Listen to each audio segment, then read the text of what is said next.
नमस्कार दोस्तों, स्वागत है आपका आज के मुख्य समाचार में।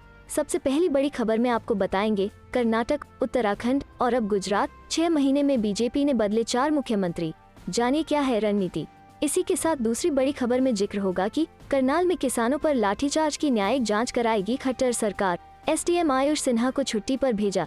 तीसरी बड़ी खबर में आपको बताएंगे कि उत्तर प्रदेश कांग्रेस को लेकर बेहद गंभीर, प्रियंका गांधी वारा बोली उत्तर प्रदेश में बनाए जाएंगे 4 वर्किंग प्रेसिडेंट। दोस्तों, हर एक खबर की गहराई में आपको ले जाएंगे, लेकिन उससे पहले अगर आपको भी ऐसा लगता है कि भाजपा की उल्टी गिनती शुरू हो चुकी है तो आप अभी इस वीडियो को लाइक कीजिए और इस लाल बटन को दबाकर चैनल को सब्सक्राइब करके घंटी बजाइए और कमेंट में लिखे जय हिंद।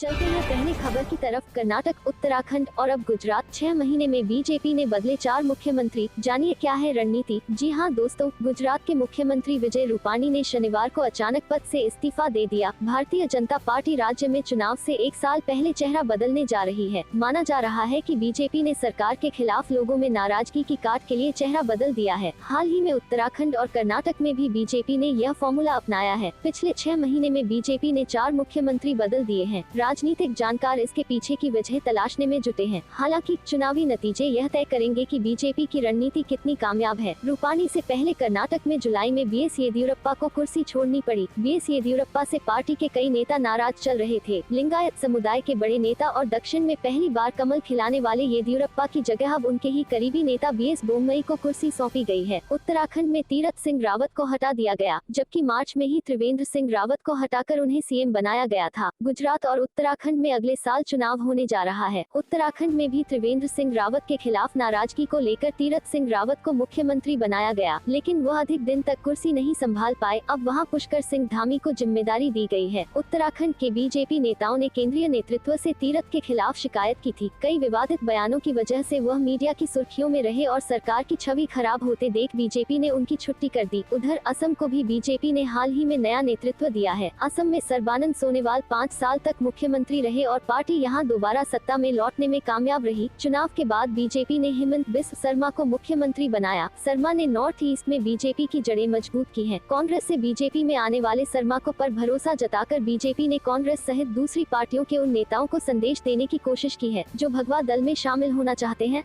चलते हैं अगली खबर की तरफ। करनाल में किसानों पर लाठीचार्ज की न्यायिक जांच कराएगी खट्टर सरकार, एसडीएम आयुष सिन्हा को छुट्टी पर भेजा। जी हां दोस्तों, हरियाणा सरकार के अधिकारियों और कृषि नेताओं के बीच हुई एक बैठक के बाद 28 अगस्त को करनाल के बस्तर टोल घटना की न्यायिक जांच का आदेश दिया है। जांच हाईकोर्ट के एक रिटायर्ड जज द्वारा की जाएगी। यह जांच 1 माह में पूरी होगी। इसके दौरान पूर्व एसडीएम आयुष सिन्हा को भी छुट्टी पर भेज दिया गया है। करनाल में स्थानीय प्रशासन और किसान नेताओं की संयुक्त प्रेस वार्ता में अतिरिक्त मुख्य सचिव देवेंद्र सिंह ने बताया कि शुक्रवार की वार्ता सकारात्मक वातावरण में हुई। आम सहमति से निर्णय लिया गया है कि सरकार 28 अगस्त को हुई घटना की हाईकोर्ट के रिटायर्ड जज से न्यायिक जांच करवाएगी। जांच 1 महीने में पूरी होगी। आरोपी पूर्व एसडीएम आयुष सिन्हा इस दौरान छुट्टी पर रहेंगे। हरियाणा सरकार मृतक किसान सतीश काजल के 2 परिवारजनों को करनाल जिले में डीसी रेट पर सैंक्शन पोस्ट पर नौकरी भी देगी। संयुक्त प्रेस वार्ता के बाद किसान नेता गुरनाम सिंह चौनी ने कहा कि आज यहाँ संयुक्त मोर्चा की बैठक करने की जरूरत नहीं है। हम एक नौकरी मांग रहे थे, कल हमने 2 नौकरियां मांगी। 1 हफ्ते में दोनों नौकरियां मिल जाएंगी। वहीं एसडीएम जबरन छुट्टी पर रहेंगे, उसके बाद उन पर अलग एफआईआर दर्ज होगी। चौनी ने कहा कि सभी से चर्चा के बाद हमने सामूहिक रूप से यहां धरना खत्म करने का फैसला किया है। आज आंदोलन स्थल खाली हो जाएगा। इस पर हमने सभी लोगों की राय ले ली है। सभी ने अपनी सहमति जताई है। संयुक्त मोर्चा की बैठक अब यहाँ नहीं, दिल्ली में होगी। दिल्ली का आंदोलन वैसे ही जारी रहेगा। हमारी तरफ से ये किसानों की जीत है। गौरतलब है कि करनाल के मिनी सचिवालय पर किसानों का धरना प्रदर्शन जारी है। 28 अगस्त को हुए लाठीचार्ज के बाद जिला प्रशासन द्वारा घायल प्रदर्शनकारियों को मुआवजा देने और प्रशासनिक अधिकारियों के खिलाफ कार्रवाई की मांग को लेकर किसानों ने 7 सितंबर को मिनी सचिवालय का घेराव किया था। चलते हैं अगली खबर की तरफ। उत्तर प्रदेश कांग्रेस को लेकर बेहद गंभीर, प्रियंका गांधी वारा बोली उत्तर प्रदेश में बनाए जाएंगे 4 वर्किंग प्रेसिडेंट। जी हां दोस्तों, उत्तर प्रदेश की राजनीति में कांग्रेस को फिर से मुख्यधारा में लाने के प्रयास में लगी पार्टी की राष्ट्रीय महासचिव प्रियंका वारा प्रदेश के संगठन की कायापलट को लेकर बेहद गंभीर हैं। उत्तर प्रदेश में 2022 में होने वाले विधानसभा चुनाव में पार्टी की तैयारी को परखने के लिए लगातार दूसरे दिन मैराथन बैठक में व्यस्त प्रियंका गांधी से सभी से स्पष्ट कर दिया है कि उत्तर प्रदेश कांग्रेस के लिए विधानसभा चुनाव 2022 काफी अहम है। लखनऊ में उत्तर प्रदेश कांग्रेस कमेटी के मुख्यालय में शुक्रवार से मैराथन बैठक कर रही प्रियंका गांधी वारा ने शनिवार को पश्चिमी उत्तर प्रदेश के पार्टी के नेताओं व कार्यकर्ताओं से भेंट की। इस दौरान उन्होंने सभी से साफ कहा कि उत्तर प्रदेश के विधानसभा चुनाव नजदीक है। इसको देखते हुए सभी कार्यकर्ता 24 घंटे पार्टी के काम को करें। उन्होंने कहा कि मजबूत संगठन पार्टी के लिए ही नहीं देश निर्माण के लिए जरूरी है। हम प्रदेश में अपने संगठन को मजबूत करने के लिए 4 वर्किंग प्रेसिडेंट की नियुक्ति करेंगे। इनका कद प्रदेश अध्यक्ष के बराबर ही होगा। इन चारों के नाम की घोषणा जल्द ही होगी। उन्होंने कहा कि 4 वर्किंग प्रेसिडेंट अलग अलग जातियों से बनाए जाएंगे। माना जा रहा है कांग्रेस सभी जातियों को साधने के अभियान में लगी है। प्रदेश कार्यालय पर कांग्रेस जोनवार सांगठनिक बैठक को लेकर पार्टी की राष्ट्रीय महासचिव प्रियंका गांधी ने चुनाव, संगठन निर्माण और पार्टी के अभियानों पर गहन चर्चा की। इस दौरान उन्होंने एक पदाधिकारी से रिपोर्ट व फीडबैक लिया। प्रियंका गांधी ने इन सभी से संगठन के कार्यों की समीक्षा के साथ साथ जमीनी रुझानों पर भी चर्चा की। वो हर गांव में कांग्रेस की स्थिति की रिपोर्ट ले रही हैं। उन्होंने पश्चिमी उत्तर प्रदेश के 96 ब्लॉकों 874 न्याय पंचायतों की समीक्षा की। इसके साथ ही पश्चिमी उत्तर प्रदेश के किसान आंदोलन पर चर्चा की। पश्चिमी उत्तर प्रदेश की चुनावी रणनीति पर मंथन किया। पश्चिमी उत्तर प्रदेश के बाद उनकी संगठन समीक्षा में रुहेलखंड जोन के नेता व कार्यकर्ताओं के साथ की मैराथन बैठक चली। इसमें उन्होंने 85 ब्लॉकों के 823 न्याय पंचायतों की रिपोर्ट ली। चलते हैं अगली खबर की तरफ। यूपी में बीजेपी के हर कार्यक्रम का विरोध करेंगे किसान, नेताओं को दिखाए जाएंगे काले झंडे। राज्य स्तरीय समिति बनाई गई। जी हां दोस्तों, किसानों ने ऐलान किया है कि वे उत्तर प्रदेश में बीजेपी के हर कार्यक्रम का विरोध करेंगे। जिले से लेकर गांव तक बीजेपी नेताओं को काले झंडे दिखाए जाएंगे और उनके कार्यक्रम रोकने के लिए अभियान चलाया जाएगा। ये ऐलान लखनऊ में हुई किसानों की बैठक के बाद किया गया है। बैठक में उत्तर प्रदेश के लिए संयुक्त किसान मोर्चा की राज्य इकाई के गठन की भी घोषणा की गई है। इस इकाई में किसानों के कुल 85 संगठनों में से एक सदस्य लेकर 85 सदस्यीय समिति भी बनाई गई है। उत्तर प्रदेश की राजधानी लखनऊ में 2 दिन चली संयुक्त किसान मोर्चा निर्माण समिति की बैठक में ये सारे फैसले लिए गए। इन फैसलों की जानकारी के लिए लखनऊ प्रेस क्लब में ही प्रेस वार्ता में किसान नेता दर्शनपाल सिंह, हरराम सिंह वर्मा आदि ने बताया कि राज्य स्तरीय समिति में 3 कोऑर्डिनेटर बनाए गए हैं जो सभी सदस्यों से समन्वय कर आगे की रूपरेखा पर विमर्श करेंगे। उन्होंने बताया कि राज्य समिति की अब 17 सितंबर को बैठक होगी। इसमें 27 सितंबर को प्रस्तावित भारत बंद की तैयारियों पर विमर्श किया जाएगा।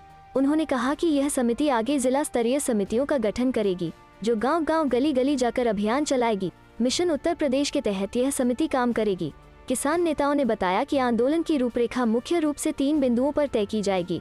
इनमें कृषि कानूनों का विरोध, किसानों की मांगों को पूरा न करने वाली राजनीतिक पार्टी का विरोध और टोल वसूली का विरोध करना मुख्य रहेगा। इसके अलावा स्थानीय मुद्दों को भी इस आंदोलन में जोड़ा जाएगा।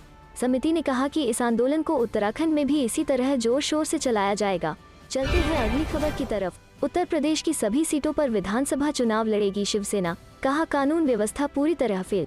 जी हां दोस्तों, यूपी विधानसभा चुनाव में शिवसेना प्रदेश की सभी 403 सीटों पर चुनाव लड़ेगी। संगठन की प्रांतीय कार्यकारिणी की बैठक में यह निर्णय लिया गया। बैठक में शिवसेना ने आरोप लगाया कि भाजपा सरकार के शासन में कानून व्यवस्था पूरी तरह फेल हो गई है और बहन बेटियां सुरक्षित नहीं है। दारुशवा में हुई बैठक में प्रदेश प्रमुख ठाकुर अनिल सिंह ने कहा कि यूपी में सरकार ब्राह्मणों के साथ अच्छा व्यवहार नहीं कर रही है। उन्होंने कहा कि प्रदेश में चिकित्सा और शिक्षा व्यवस्था ही हालत भी खराब है।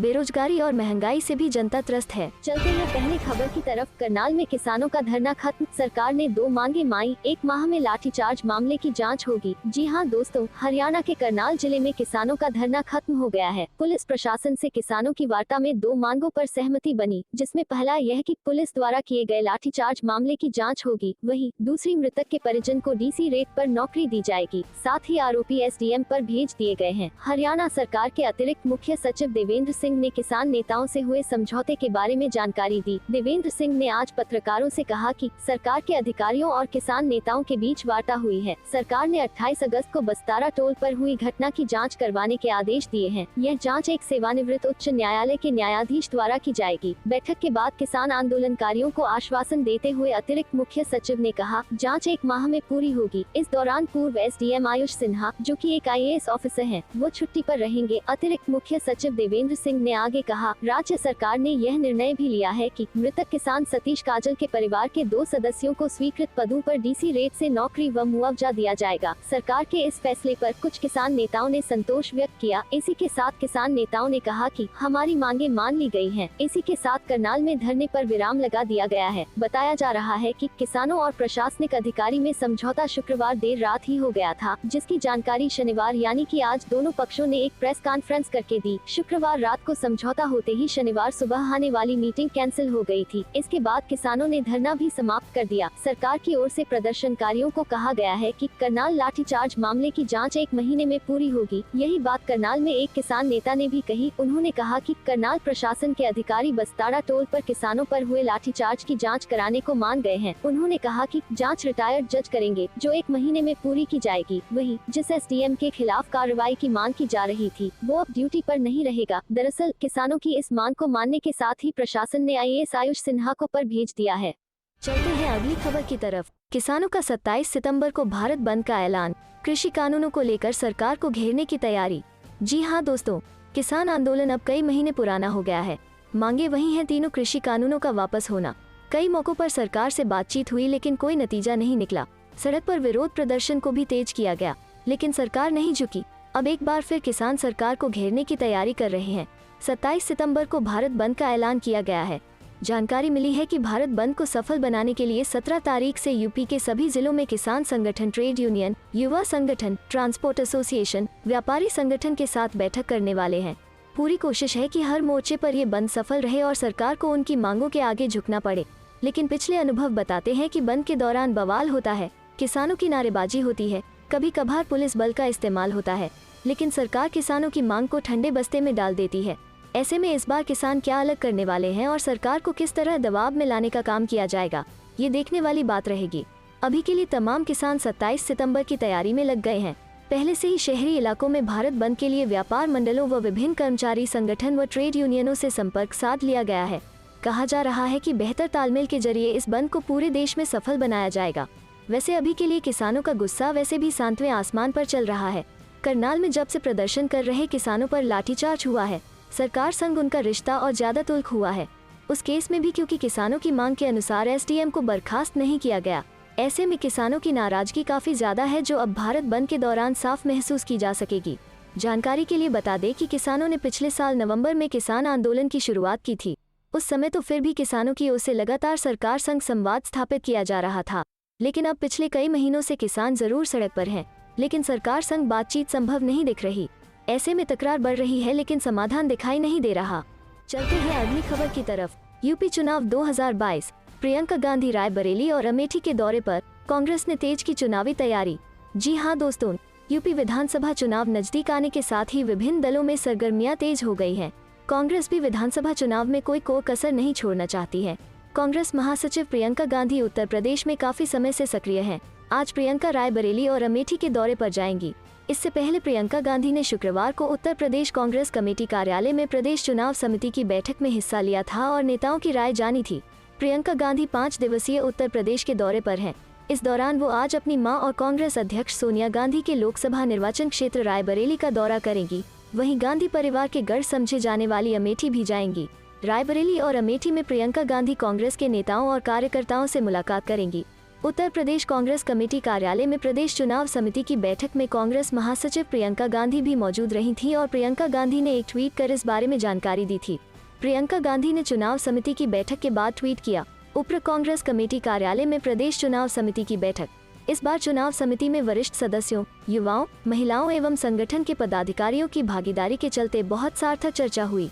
सबकी भागीदारी, सबकी जिम्मेदारी के मंत्र के साथ कांग्रेस ने चुनावों के लिए जोरदार दस्तक दी है। चलते हैं अगली खबर की तरफ। अखिलेश यादव ने बीजेपी पर कसा तंज, पूछा झूठ के हथियार से वो कब तक सच्चाई का गला घोटती रहेगी। जी हां दोस्तों, उत्तर प्रदेश विधानसभा चुनाव 2022 के लिए सभी राजनीतिक पार्टियां जोर शोर से चुनावी तैयारियों में जुटी हुई हैं। तो वहीं यूपी के पूर्व सीएम व सपा अध्यक्ष अखिलेश यादव ने भारतीय जनता पार्टी पर तीखा हमला बोलते हुए सवाल किया है। अखिलेश यादव ने पूछा, झूठ के हथियार से वो कब तक सच्चाई का गला घोटती रहेगी। अगर रोजगार दिया होता तो लॉकडाउन के दौर में यूपी आए कामगार वापस क्यों चले गए। अखिलेश यादव ने कहा कि भाजपा राज में चारों तरफ अराजकता का माहौल है। अपराधों के कारण छात्राओं, महिलाओं का जीवन संकट में है। नौजवानों का भविष्य अंधकार में धकेल दिया गया है। विकास कार्य पूरी तरह अवरुद्ध है। किसान अपने हक की निर्णायक लड़ाई लड़ रहे हैं। इसमें सैकड़ों किसान अपनी जान भी गंवा चुके हैं। आज भी उनके हौसले बुलंद है। भाजपा सरकार उनकी मांगों पर ध्यान नहीं दे रही है। इससे खुद भाजपा सांसद और विधायक किरकिरी हो रही हैं। उन्होंने कहा कि भाजपा सरकार अब तक गिनाने लायक एक भी योजना बता सकने की स्थिति में नहीं है। आगरा लखनऊ एक्सप्रेसवे कम समय में पूरी गुणवत्ता से बना, जहां युद्धक विमान भी उतर सके। भाजपा पूर्वांचल एक्सप्रेसवे भी नहीं बना सकी। एम्स की स्थापना हो या मेडिकल कॉलेजों की स्थापना, समाजवादी सरकार के कार्यों के मुकाबले भाजपा का काम शून्य रहा है। भाजपा राज में बिजली, पानी, सड़क की समस्याएं बिगड़ती गई हैं। कहा कि दिन पर दिन उत्तर प्रदेश के राजनीतिक आर्थिक हालात बिगड़ते जा रहे हैं। तमाम दावों के बावजूद न तो रोजगार की स्थिति में सुधार है और न ही पूंजी निवेश की खबर है। भाजपा सरकार यह बताने में संकोच क्यों करती है कि उसके शासनकाल में किस क्षेत्र में कहां कितना रोजगार दिया गया है। अगर रोजगार दिया होता तो लॉकडाउन के दौर में यूपीआई कामगार वापस क्यों चले गए। झूठ के हथियार से वो कब तक सच्चाई का गला घोटती रहेगी। विधानसभा के चुनाव सिर पर हैं। समाजवादी पार्टी इसमें अपने कामों और जनता के भरोसे पर मैदान में उतरेगी। चलते हैं अगली खबर की तरफ। विधानसभा चुनाव में असली विकल्प का दावा पेश करेगी कांग्रेस। प्रियंका ने कहा, थोपे नहीं जाएंगे उम्मीदवार। जी हां दोस्तों, जनता को कांग्रेस पार्टी से जोड़ने और उत्तर प्रदेश विधानसभा चुनाव 2022 में जीत हासिल करने के लिए कांग्रेस महासचिव व उत्तर प्रदेश प्रभारी प्रियंका गांधी तैयारियों में जुट गई हैं। इसी क्रम में कांग्रेस प्रतिज्ञा यात्रा हम वचन निभाएंगे नाम से निकालेगी। इस यात्रा का मकसद 2022 के विधानसभा चुनाव में कांग्रेस पार्टी खुद को असल विकल्प के रूप में पेश करेगी। यह यात्रा प्रदेश के सभी बड़े शहरों, कस्बों और गाँवों से होकर गुजरेगी। इस यात्रा में भ्रष्टाचार, महंगाई, अपराध, महिला हिंसा व बेरोजगारी समेत कई मुद्दे उठाए जाएंगे। इतना ही नहीं, प्रियंका गांधी ने कहा कि इस बार उम्मीदवार जनता के ऊपर थोपे नहीं जाएंगे। यह फैसला कांग्रेस महासचिव प्रियंका गांधी की मौजूदगी में पार्टी की सलाहकार और रणनीति कमेटी ने शुक्रवार 10 सितंबर को हुई बैठक में लिया। बैठक में यात्रा के कार्यक्रमों की रूपरेखा और रूट निर्धारण के लिए प्रदेश अध्यक्ष अजय कुमार लल्लू समेत कमेटी के सदस्यों के साथ कार्ययोजना बनाई गई। योजना के तहत 20 सितंबर से 5 अक्टूबर के बीच कांग्रेस प्रतिज्ञा यात्रा निकाली जाएंगी। यात्रा के दौरान जनता को भाजपा के घोषणा पत्र के अपूर्ण वादों, महंगाई, भ्रष्टाचार, अपराध, महिला हिंसा, बेरोजगारी आदि पर सरकार को घेरा जाएगा। साथ ही कांग्रेस की नीतियों से भी जनता को परिचित कराया जाएगा और एक बेहतर विकल्प के रूप में पेश किया जाएगा। बता दें, प्रियंका गांधी ने बैठक में पार्टी की यूपी कांग्रेस चुनाव समन्वय समिति के सदस्यों के साथ क्षेत्रवार चुनावी रणनीति को लेकर कई बिंदुओं पर चर्चा की। इस दौरान प्रियंका गांधी ने प्रदेश की सभी 58,000 ग्राम सभाओं में इस माह के अंत तक कांग्रेस के ग्राम सभा अध्यक्ष और उनकी कमेटियों के गठन के निर्देश दिए। इस बैठक में कहा गया कि 20 सितंबर तक प्रदेश कांग्रेस कमेटी को इस कार्य को पूरा करने का लक्ष्य दिया गया था, लेकिन अभी तक लगभग 18,000 ग्राम पंचायतों में ही कमेटियां बनी हैं। मिशन 2022 के लिए कांग्रेस की बड़ी तैयारी। 20 से निकलेगी प्रतिज्ञा यात्रा, 40 जिलों से गुजरेगी। जी हां दोस्तों, अगले साल होने वाले यूपी विधानसभा चुनाव से पहले अपनी उपस्थिति का एहसास कराने के लिए कांग्रेस ने बड़ी तैयारी की है। प्रदेश कांग्रेस 20 सितंबर से 5 अक्टूबर तक यात्रा निकालेगी। इस यात्रा को कांग्रेस प्रतिज्ञा यात्रा हम वचन निभाएंगे का नाम दिया गया है। प्रदेश के 40 जिलों से गुजरने वाली यह यात्रा 12,000 किमी की होगी।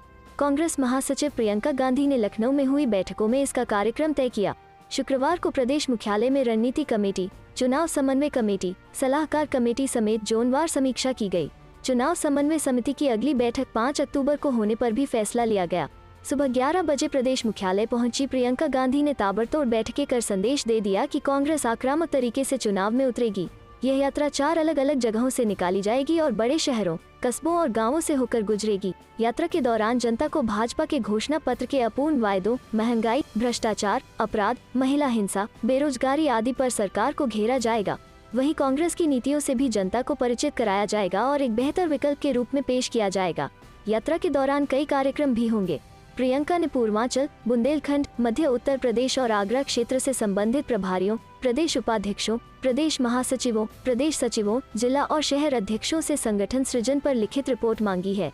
श्रीमती गांधी ने उत्तर प्रदेश की 58,000 ग्राम सभाओं में इस माह के अंत तक कांग्रेस के ग्राम सभा अध्यक्ष और उनकी कमेटियों के गठन की अनिवार्यता को लेकर सख्त निर्देश दिया है। चलते हैं अगली खबर की तरफ। कश्मीर की मिली जुली संस्कृति को खत्म करने की कोशिश में आरएसएस, बीजेपी, राहुल गांधी। जी हां दोस्तों, कांग्रेस नेता राहुल गांधी ने शुक्रवार को आरोप लगाया कि भारतीय जनता पार्टी, राष्ट्रीय स्वयंसेवक संघ जम्मू कश्मीर की मिली जुली संस्कृति को नष्ट करने का प्रयास कर रहे हैं। गांधी ने जम्मू के 2 दिवसीय दौरे के दूसरे दिन यहां कांग्रेस के एक कार्यक्रम में पार्टी पदाधिकारियों और कार्यकर्ताओं को संबोधित करते हुए कहा, आप सभी में प्रेम, भाईचारा और मिली जुली संस्कृति की भावना विद्यमान है। मुझे दुख है कि भारतीय जनता पार्टी और राष्ट्रीय स्वयंसेवक संघ इस संस्कृति को नष्ट करने का प्रयास कर रहे हैं। कांग्रेस के पूर्व अध्यक्ष ने कहा, वे प्यार और भाईचारे पर हमला करते हैं। आप कमजोर हो गए और परिणामस्वरूप उन्होंने आपके राज्य का दर्जा छीन लिया। केंद्र में भारतीय जनता पार्टी के नेतृत्व वाली सरकार राष्ट्रीय स्वयंसेवक संघ से प्रेरणा लेती है। कटरा में माता वैष्णो देवी मंदिर में पूजा अर्चना करने के एक दिन बाद कांग्रेस नेता ने उपस्थित कार्यकर्ताओं के समक्ष जय माता दी के नारे लगाकर उन्हें प्रोत्साहित किया। राहुल गांधी ने कहा, मैं कल माता वैष्णो देवी मंदिर गया था। वहाँ माता के 3 प्रतीक हैं, दुर्गा जी, लक्ष्मी जी और सरस्वती जी। दुर्गा माँ मतलब वो शक्ति जो रक्षा करती है। लक्ष्मी की हम क्यों पूजा करते हैं? लक्ष्मी शब्द कहाँ से आता है? लक्ष्मी का मतलब वो शक्ति जो लक्ष्य को पूरा करती है।